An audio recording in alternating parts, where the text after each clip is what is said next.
Juges, chapitre 19.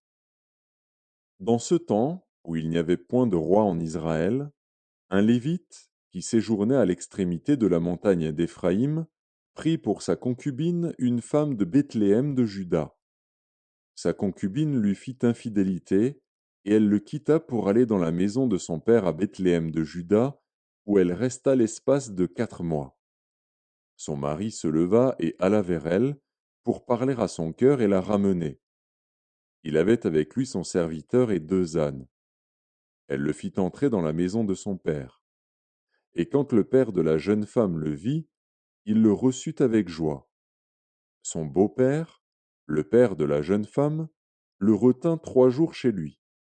Ils mangèrent et burent, et ils y passèrent la nuit.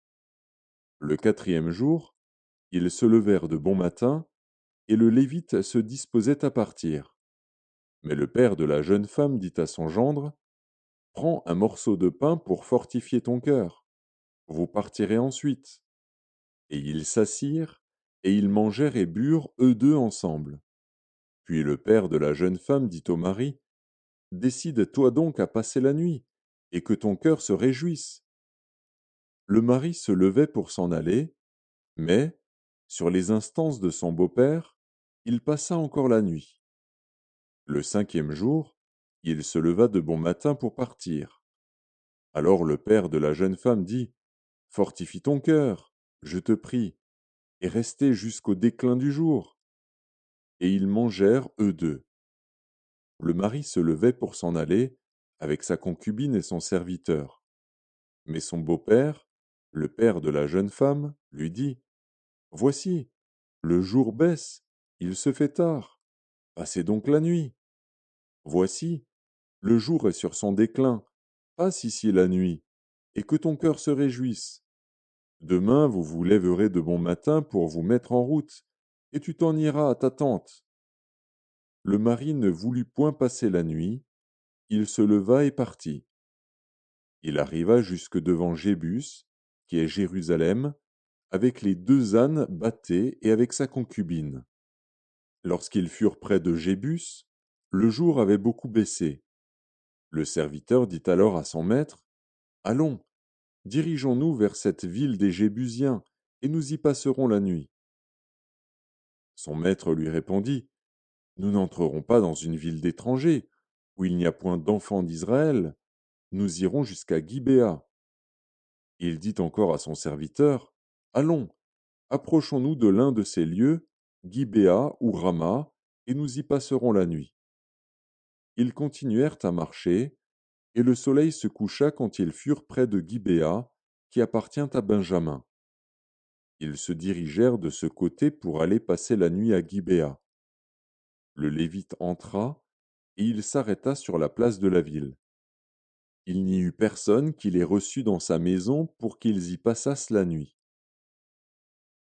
Et voici, un vieillard revenait le soir de travailler au champ. Cet homme était de la montagne d'Éphraïm, il séjournait à Gibéa, et les gens du lieu étaient benjamites. Il leva les yeux et vit le voyageur sur la place de la ville. Et le vieillard lui dit, où vas-tu et d'où viens-tu? Il lui répondit, nous allons de Bethléem de Juda jusqu'à l'extrémité de la montagne d'Éphraïm, d'où je suis. J'étais allé à Bethléem de Juda, et je me rends à la maison de l'Éternel.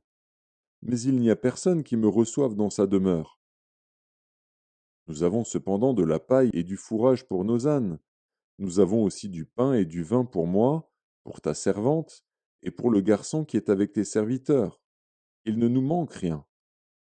Le vieillard dit, que la paix soit avec toi. Je me charge de tous tes besoins, tu ne passeras pas la nuit sur la place.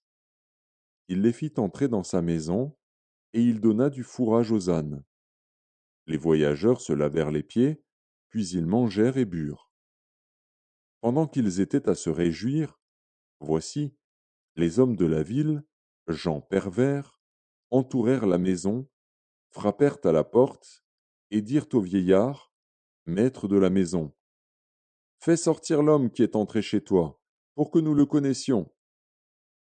Le maître de la maison, se présentant à eux, leur dit, Non, mes frères, ne faites pas le mal, je vous prie, puisque cet homme est entré dans ma maison, ne commettez pas cette infamie.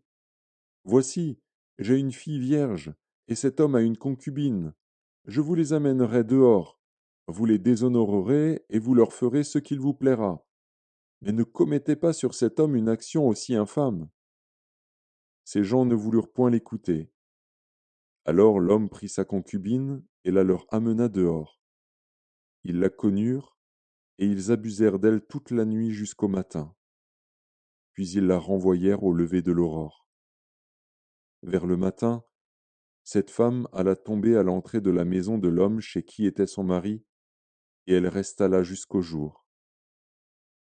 Et le matin, son mari se leva, ouvrit la porte de la maison, et sortit pour continuer son chemin.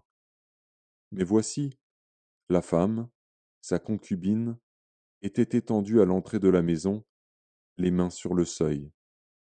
Il lui dit, lève-toi, et allons-nous-en. Elle ne répondit pas. Alors le mari la mit sur un âne, et partit pour aller dans sa demeure. Arrivé chez lui, il prit un couteau, saisit sa concubine, et la coupa membre par membre en 12 morceaux, qu'il envoya dans tout le territoire d'Israël. Tous ceux qui virent cela dirent, jamais rien de pareil n'est arrivé et ne s'est vu depuis que les enfants d'Israël sont montés du pays d'Égypte jusqu'à ce jour.